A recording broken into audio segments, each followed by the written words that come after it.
जबला नर और मादा, जबला नर और मादा नहीं होगा तब तक जनसंख्या वृद्धि नहीं होगी। तो जबला से जबलपुर और नर मादा से नर्मदा। मेरे दोस्तों, और आप देख रहे हैं जीरीवाल जीएस क्लासेस। एसएससी जीडी के स्टूडेंट के लिए बहुत ही महत्वपूर्ण वीडियो होने वाला है और एक क्वेश्चन यहाँ से पक्का रहता है जिसमें आप जानते ही हैं नदी और उनके किनारे बसे भारतीय शहरों का नाम।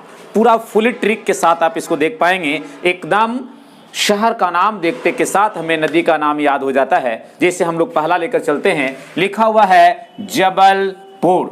बस हम लोग जानते हैं कि जबला नर और मादा, जबला नर और मादा नहीं होगा तब तक जनसंख्या वृद्धि नहीं होगी। तो जबला से जबलपुर और नर मादा से नर्मदा। जी हाँ, इस प्रकार से शहर का नाम देखते के साथ आप यहाँ आप नदी का नाम बता सकते हैं। चलिए दूसरा देखते हैं, सूरत। सूरत आप देख रहे हैं, सूरत से हम लोग सूरज देखेंगे और सूरज बहुत ज्यादा तपता है। सूरज क्या होता है?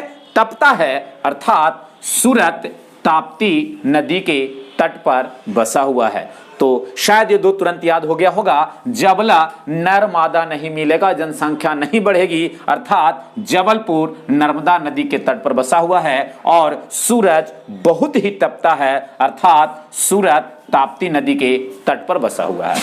और उसके बाद लखनऊ शहर, लखन गो यानी लखनऊ जो है गोमती नदी के तट पर बसा हुआ है। और इसके बाद हम लोग देखते हैं श्रीनगर। जी हाँ, आप जैसे ही श्रीनगर के बात आपके पास आती है तो आप जरूर देख पाएंगे श्रीनगर में पूरा बम बारूद हमेशा चलते रहता है। वहां की जनता बहुत ही झेलते हैं। अर्थात श्रीनगर झेलम नदी के तट पर बसा हुआ है। अर्थात श्रीनगर झेलम। इसके बाद हम लोग याद करते हैं कोटा। और जैसा कि जानते हैं कोटा राजस्थान में है और कोटा में गर्मी होती है, यहाँ कंबल की आवश्यकता नहीं है। अर्थात कोटा चंबल नदी के तट पर बसा हुआ है। और इसके बाद हम लोग चलते हैं अहमदाबाद, साबरमती। साबरमती आप इसको ऐसे कर सकते हैं कि हम लोग बाथरूम में जाते हैं, शावर को चालू कर देते हैं और नहाते हैं आहा आहा करके। अर्थात आहा आहा अहमदाबाद साबरमती। चलते हैं एक बार इसको हम लोग एक तुरंत मिनटों में एक रिवीजन कर लेते हैं और तुरंत याद कर लेते हैं। जबलपुर, जबला नर मादा नहीं मिलेगा, जनसंख्या नहीं बढ़ेगी। अर्थात जबलपुर नर्मदा। और सूरत अर्थात सूरज बहुत ही तपता है, यानी कि सूरत ताप्ती नदी के तट पर बसा हुआ है। इसके बाद लखनऊ अर्थात लखन गो तो लखनऊ गोमती नदी के तट पर है। इसके बाद श्रीनगर में बम बारूद चलता है। श्रीनगर पूरा एकदम आतंकवादी हमला हमेशा होते रहता है। अर्थात वहां के लोग जनता झेलते रहते हैं। तो श्रीनगर झेलम। और कोटा राजस्थान में है, वहां कंबल की आवश्यकता नहीं है। अर्थात कोटा चंबल नदी के तट पर है। और अहमदाबाद आहा आहा करके हम लोग सावर में नहाते हैं। तो मैं उम्मीद करता हूं कि आपको याद हो गया होगा, लेकिन जी नहीं, ऐसे मैं नहीं मान पाऊंगा। आप जरूर इसको आप खुद इसको देखेंगे कैसे है और किस प्रकार से याद होता है। आप इसे जरूर देखें, आप मुझे बताएंगे। देखते के साथ एकदम शहर के नाम देखते के साथ आप नदी का नाम बताएंगे। चलिए बताइएगा। Jabalpur, yes very good. जबला नर्मदा नहीं मिलता है, अर्थात नर्मदा। आगे सूरत, यस सूरज है जो बहुत ही तपता है। अर्थात ताप्ती नदी के तट पर। जी हाँ। नेक्स्ट लखनऊ, ट्रिक क्या बताए थे? लखन गो, यस सही सोच रहे हैं आप, यानी कि गोमती नदी। चलिए नेक्स्ट आप बताएंगे Srinagar very good. Yes Srinagar जो है वो बहुत लोग वहां झेलते हैं। अर्थात क्या है? झेलम। फिर इसके बाद हम लोग आते हैं कोटा बताएंगे। ट्रिक क्या था? कोटा अर्थात राजस्थान में है, गर्मी ज्यादा है, वहां पर कंबल की आवश्यकता नहीं है। अर्थात कौन सा नदी है? चंबल नदी है। नेक्स्ट अहमदाबाद, आहा करके हम लोग शावर में नहाते हैं। अर्थात साबरमती। आज मैं पूरा का पूरा लगभग 30-40 शहर आपको मैं याद करवाऊंगा। आप वीडियो के अंत तक आप बने रहेंगे। और आप यदि अभी तक मेरे चैनल को सब्सक्राइब नहीं किए हैं तो आप मेरे चैनल को जरूर सब्सक्राइब करेंगे, बेल बटन पर आप क्लिक कर देंगे और लगातार वीडियो आप देखते रहें। तो हम लोगों ने लगभग 10 शहर का एक अच्छे तरीक़ा से नदी का नाम याद कर लिया। इसके बाद फिर हम लोग कंटिन्यू करते हैं। एक लंबा ट्रिक है, इसको भी थोड़ा आप गौर से देखेंगे। दिल में आग लगे तो ईंटा जल गया। जी हाँ, आपने सही सोचा, दिल में आग लगे तो ईंटा जल गया। मतलब इसी चीज़ को तो हम लोग को पढ़ना है।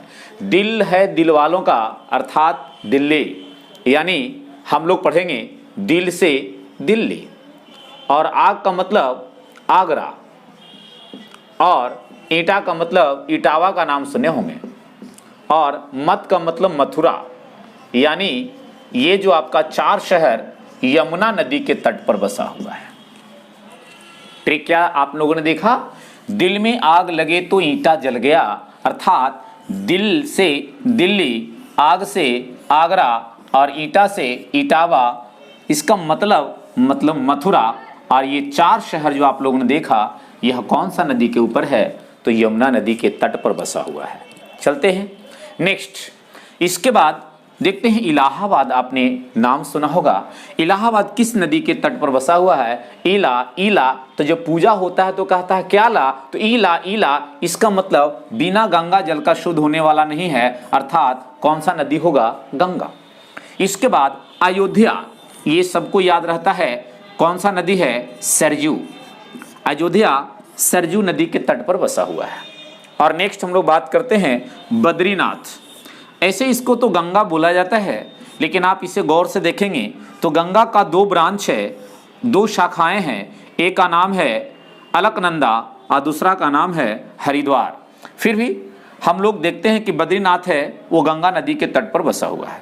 नेक्स्ट कोलकाता जो गंगा नदी का एकमात्र वितरिका हुगली का नाम सुना होगा, और कोलकाता इसी हुगली नदी के तट पर बसा हुआ है। कटक क्या है? महान आदमी, यानी कि महानदी। कटक महानदी। और हरिद्वार भी कहाँ है? तो गंगा नदी के तट पर बसा हुआ है। फिर इसके बाद हम लोग बात करते हैं नासिक।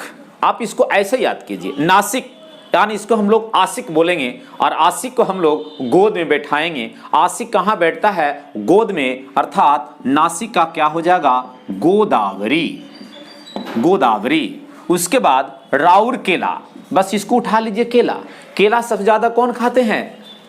ब्राह्मण लोग, अर्थात ब्राह्मणी नदी के तट पर राउरकेला बसा हुआ है। इसके बाद कनौज, ये आपका गंगा नदी के तट पर बसा हुआ है। ऐसे गंगा नदी के तट पर बसे जाने वाला शहर का ट्रिक बहुत लंबा है, लेकिन हम लोग इस ट्रिक को थोड़ा दूर रखेंगे और डायरेक्ट एकदम शहर का नाम याद आते ही तुरंत नदी का नाम याद हो जाना चाहिए। उस तरीके से हम लोग याद करेंगे। और हैदराबाद, हद कर दी तूने मौसी, यानी कि हैदराबाद कौन सा नदी है? तो मूसी नदी के तट पर बसा हुआ है। बाकी आप जानते ही होंगे कि पटना गंगा नदी के तट पर, भागलपुर गंगा नदी के तट पर बसा हुआ है, कानपुर गंगा नदी के तट पर बसा हुआ है। तो ये आपने देखा शुरू से लेकर अंत तक लगभग 20-30 शहर का नाम आपने देखा, भारतीय शहर का नाम है, और कौन कौन सा नदी के ऊपर में बसा हुआ है। बस एक बार हम लोग इसको रिवीजन के रूप में देख लेते हैं और कैसे याद करते हैं इसको आप देखेंगे। और जब तक मैं मिटाता हूं तब तक आप इसको सब्सक्राइब नहीं किए हैं तो सब्सक्राइब कर लीजिए, थोड़ा लाइक कर दीजिए। जब आपके लिए इतना मेहनत करते हैं तो मेरे लिए सिर्फ एक अंगूठा दबा दीजिए, और यदि जो आप डिसलाइक ही करना है तो 2 बार उसका अंगूठा दबा दीजिएगा, नो डाउट। फिर इसके बाद फिर से देखते हैं, दिल में आग लगे तो ईंटा जल गया। मतलब अर्थात दिल है दिल वालों का, अर्थात ये दिल्ली और हमारा आगरा और इटावा और मथुरा, ये चारों शहर एक यमुना नदी के तट पर बसा हुआ है। और यमुना गंगा नदी की सबसे लंबी सहायक नदी है, जो कि इलाहाबाद में आकर गंगा में मिलती है और उत्तराखंड के बंदरपुछ जिला से यमुनोत्री ग्लेशियर से निकल करके आती है। इलाहाबाद तुरंत आप भी कमेंट करेंगे, कमेंट के माध्यम से आप भी बताएंगे मेरे दोस्त इलाहाबाद कौन सा नदी के तट पर बसा हुआ है। यस, आपने सही बोला, इलाहाबाद गंगा नदी के तट पर बसा हुआ है। नेक्स्ट अयोध्या की बात करते हैं तो अयोध्या सरजू नदी के तट पर बसा हुआ है। नेक्स्ट चलते हैं, बद्रीनाथ गंगा नदी के तट पर बसा हुआ है। कोलकाता हुगली नदी के तट पर बसा हुआ है और कटक महानदी के तट पर बसा हुआ है और हरिद्वार भी गंगा नदी के तट पर बसा हुआ है। अब यहाँ पर बात करते हैं नासिक शहर जो महाराष्ट्र का है, ये कौन सा नदी के तट पर बसा हुआ है? तो हम लोग आसिक को गोद में बैठाते हैं। यस, आपने सही सोचा, अर्थात नासिक शहर गोदावरी नदी के तट पर बसा हुआ है। ये कई बार पूछता है हैदराबाद। हैदराबाद यानी आप इसने देखा हद कर दी तूने मौसी, यानी मौसी तूने हद कर दी, यानी कि हैदरा से हद कर दी हैदराबाद और मौसी से हम लोग पढ़ेंगे मूसी। इसके बाद हम लोग कानपुर गंगा नदी के तट पर, पटना गंगा नदी के तट पर, भागलपुर गंगा नदी के तट पर बसा हुआ है। और नेक्स्ट वीडियो में हम लोग देख पाएंगे और जो शेष बचा हुआ है वो भारतीय शहर किस किस नदी के तट पर बसा हुआ है, और हम लोग कुछ अंतरदेशीय अर्थात अंतर्राष्ट्रीय शहर कौन कौन सा नदी के तट पर बसा हुआ है, इस वीडियो को हम लोग जल्द ही लेकर आने वाले हैं। तब तक के लिए जय हिंद, जय भारत।